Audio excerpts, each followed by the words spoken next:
Qarindoshlar, Sharq Turkiston Surgundi hukumati televiziyasining xabarlar programmasida ko'rishinglarni qizg'in qarshi olamiz.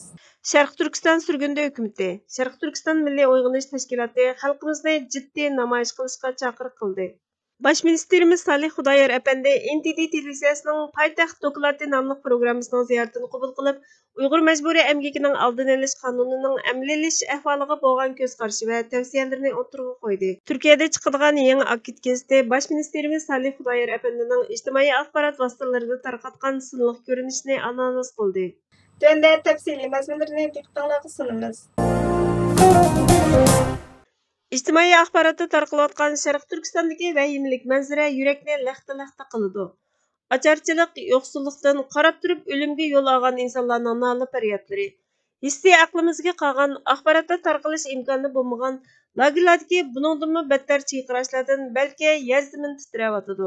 Ammo bizning vijdonimiz yanada uyquda. Bizni besib olgan g'aflat uyqusi jahannamning xabarchisi. Xalqimizning o'rligi uchun azaldan ta'xirsiz bo'lgan Sharq Turkistonning mustaqilligiga barliqini atamagan jon egisi bu omonatning ig'ir xiyonatchisi. Vaqt insoniyat dunyosiga bu ta'xirsizlikni jiddiy his qildirib, xalqaro jamiyatni Sharq Turkistonning mustaqilligi uchun darhol harakat qilishga da'vat qilish vaqti. Sharq Turkiston Surgundi hukumati va Sharq Turkiston Milliy Uyg'unish harakati Xitoyning Sharq Turkiston xalqini ocharchilikda qo'yib o'ldirishdek vahshiy siyosatiga qarshi turish, Sharq Turkistonning mustaqilligini asliga keltirish uchun xalqaro jamiyatni harakatlantirish maqsadida 10-sentabr kuni Amerika Oqsaroyining oldida namoyish o'rinlashtirdi. Bosh ministerimizning chaqiriqini diqqatingizga sunamiz. Assalomu alaykum barliq Sharq Turkistonlik qarindoshlar. Hammanglarniki to'xtinglar xayrli bo'lsin, nakininglar xayrli bo'lsin. Bugungi so'zlashimning sababi hammanglarga ma'lum bo'lganidek, kitobning yozi kunda Sharq Turkistondan xalqimiz meyli ovoz orqali, meyli TikTok o'yin videolar orqali bizden yardım kutyapti, bizden yardım talab qilyapti qarindoshlar. Bizni harakatga o'tishga chaqiriq qilyapti. Xalqimiz Xitoy irqiy qirg'inchilik siyosati bilan atalmış Covid'ni yo'qotish bahonasini oturup qo'yib, xalqimizni och qo'yapti. G'o'ljida, Urumchida, Qashqarda va boshqa Sharq Turkistonning bütün Sharq Turkistonning boshqa joylarida qarindoshlar. O o'layotganlar bizning qarindoshlarimiz, bizning ochillarimiz, bizning analarimiz, o'layotgan bolalar, ochqilayotganlar bizning bolalarimiz, bizning kelgusimiz qarindoshlar. Biz sizdan harakat etishimiz kerak. Eng oddiy qila oladiganimiz mana şu Amerikada ve her yerdeki qarindoshlarimiz bizninki kuruşluk devletimizinki meyli Tashqi ishlar ministerligi bo'lsin, meyli prezidentninki veya ki devletninki hükümranlık orunu bo'lsin, şu yerde tinchlik holati namoyish qilib, xalqaroni harakatga chaqiriq qilishimiz kerak. Xalqaroni bu sizin qo'l tutib harakat qilishini va Xitoyning xalqimizni ochliq bilan qirib tutishini, oldini olishini chaqiriq qilishimiz kerak. Bir necha kun, hatto bir necha hafta saqlab boqdik. Boshqa tashkilotlar çünkü daim atalmış banalarınla Salih Xudoyorning qilgan namoyishiga chiqmaymiz. Surgundi hukumatning Sharq Turkiston Surgundi hukumatning qilgan namoyishiga chiqmaymiz. Sharq Turkiston Milliy Uyg'unish harakatining qilgan namoyishiga chiqmaymiz deb bana qilganlar ko'p. Bu namoyish Salih Xudoyorninki yoki Sharq Turkiston Surgundi hukumatninki yoki Sharq Turkiston Milliy Uyg'unish harakatining namoyishi emas qarindoshlar. Bu namoyish bütün Sharq Turkiston xalqining namoyishi qarindoshlar. Agar sizlarda qilcha Uyg'urlik degan bir narsa bo'lsa, insonlik degan bir narsa bo'lsa, qarindoshim uchun, oilam uchun, kelgusim uchun kurash qilaman.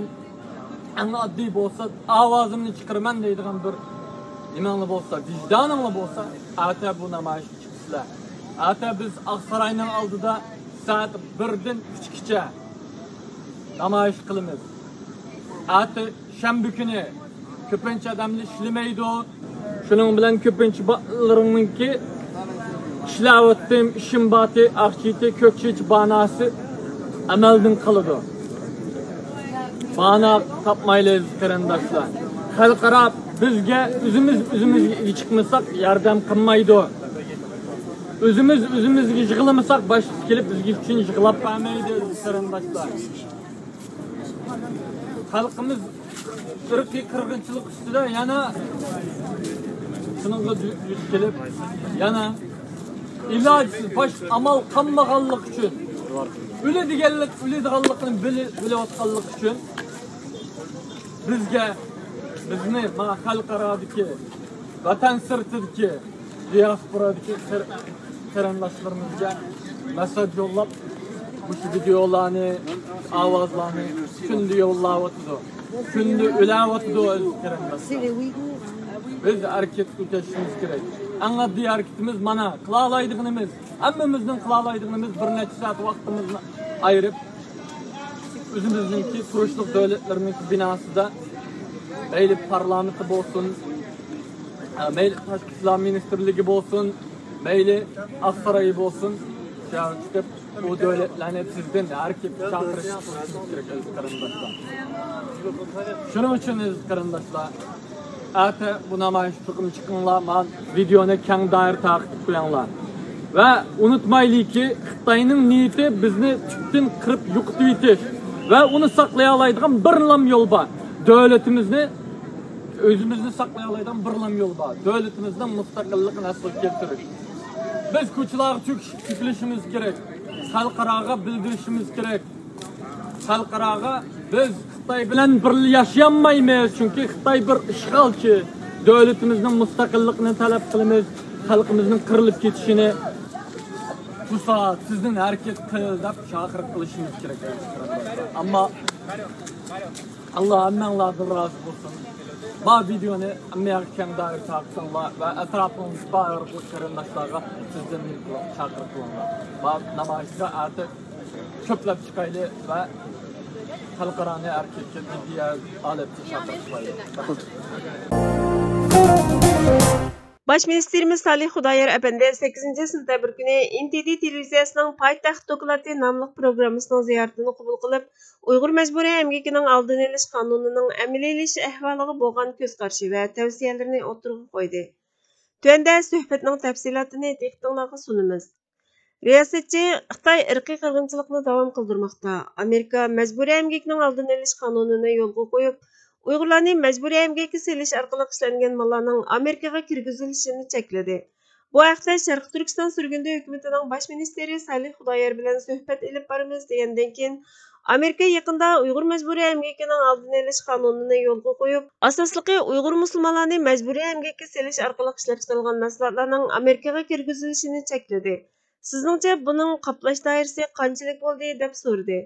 Baş Ministerimiz Xitoy hukumati atalmış Şinjan ishlab chiqarish qurilish atriti orqali Amerikani o'z ichiga olgan dunyoning har qaysi joylaridagi tijorat qilayotgan davlatlarda to'liqlama elib bordi.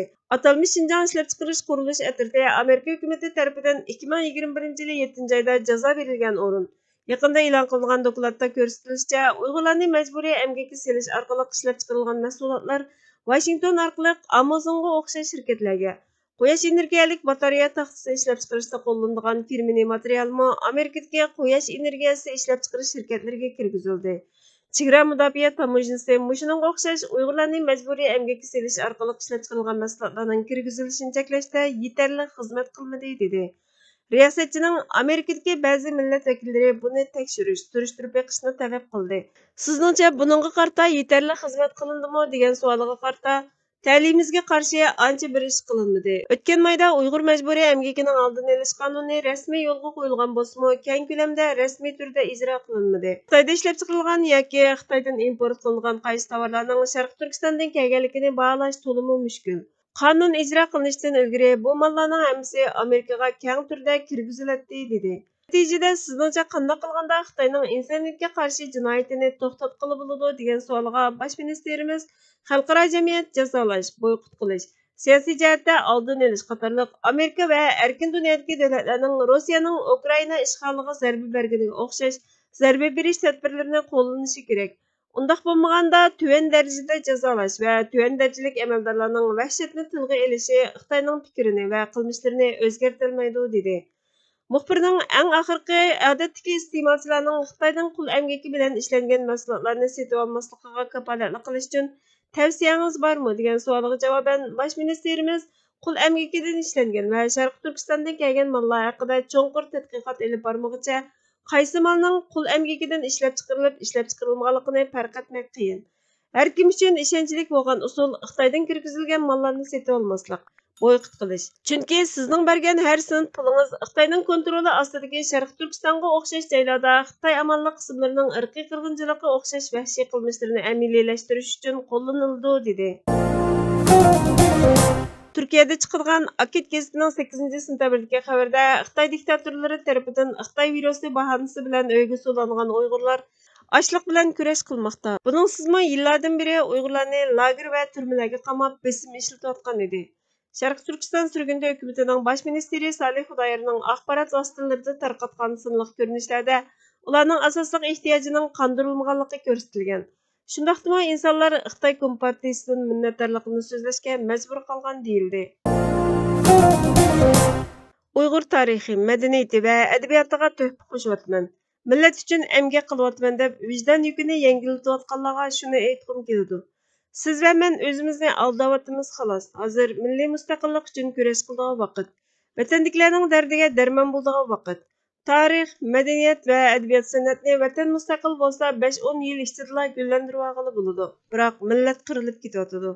Millatning hali o'lim oldidagi bemorga o'xshaydi. Kritiklik bemorga aylangan millatga tarix, madaniyat tadqiqotlaringizning, chalg'an dutlaringizning zarrachilik qimmati yo'q. Kritiklik parametrleri her sekund tüverlayotgan bemorni ciddi qutqizimiz, yuragini qo'zg'atimiz, qon, oksigen berimiz. Siyosiy mehnat dedik, siyosiyga aralashmadik. Biroq bilishimiz kerakki, siyosiga aralashmaslikmi bir xil sharafsiz holda siyosiga aralashish usuli. Mutlaq ko'pchiligimiz mush sharafsiz usulni tanlab olganda qilamiz. Shuningga siyosiy sahnamiz, davosipimiz shunchalik chirik va ojiz. Sarvi Husaynning yegan tamoqimiz badanimizga rohat sing'atamdi nomli yozmasidan elindi. Hürmetli görürmenler, xabarlarımızdan kögün Allah için köp rahmet. Kelar qitimli programımız görüşkice Allah'a emanet bo'lgaysizlar.